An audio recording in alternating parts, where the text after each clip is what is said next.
কাটবেন না দেখি ভাই।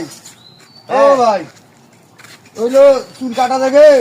চুল কাটা যাবে। এই যে মাত্র একটা ছাকরি দিলাম, এটা বাবা এখানে বসো, এখানে বসো, এখানে বসো। আরে কত বড় বড় চুল হয়েছিল। হ্যাঁ জি বলো, কি ছাকনি দিবা? কুরবানি চাটনি। কুরবানি ছাকনি এই প্রথম আমি নাম শুনলাম। আমি মেলা ছাকনি দিয়েছি, এই কুরবানি ছাকনি তো নাম শুনি নেই। হট, তোমরা কেমন ধরনের নাবিক হইলো কুরবানি চাটনি জানেন না? আচ্ছা থামো, এই যে একটা ডিসপ্লে আছে, এই যে একটা ডিসপ্লে আছে, তুমি কোন ছাকনি নিবা বলো। আরেকটা আছে চাইনা, চাংচিং পং, এই যে চাইনা ছাকনি। হাই রে হাই রে হাই, চাই না এটা? আরে না, আমি কুরবানি চাটনি করি না। কুরবানি ছাকনি তো কেমন সেটা, এরকম কাটি নিবা না এরকম? এটা ডিসপ্লে আমার। এই রকমের চাটনি নেবো, কিন্তু এইবার কুরবানি তো সেই স্বপ্ন শাড়ি নেবো।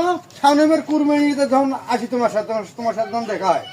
মানে তার এই এক বছর চুল কাটবা না তুমি? না না, বাপ রে বাপ, তুমি আমার পেটে লাঠি মারার জন্য আসছো না?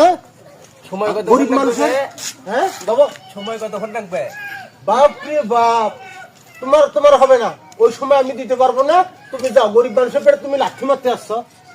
খবর না। না না না, তুমি যাও, তোমার কাস্টমার আমার দরকার নেই। এই কুরবানির চুল কাটপা, ওই কুরবানির যা চুল কাটপা, আর মাঝে নাই। তুমি যাও। মানে তোমার টক টক হয়ে যায়, সারুত হয়ে গেল। হ্যাঁ, হ্যাঁ, আমি চাই নাই যে এরম করে জিরো কাটনি দিয়ে দিও।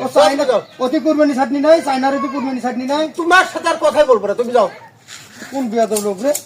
পেয়ারের ভোগের হলো যা হয়েছে না দিতেছে, তাই এবারে কুরবানি চাটনি জানে না। হট, তোমার দোকান ভাঙি ফেলাম দেখি শালা। আইসো মাকে বাজার থেকে কুরবানি চাটনি করে আইসো মাকে তোর দোকান।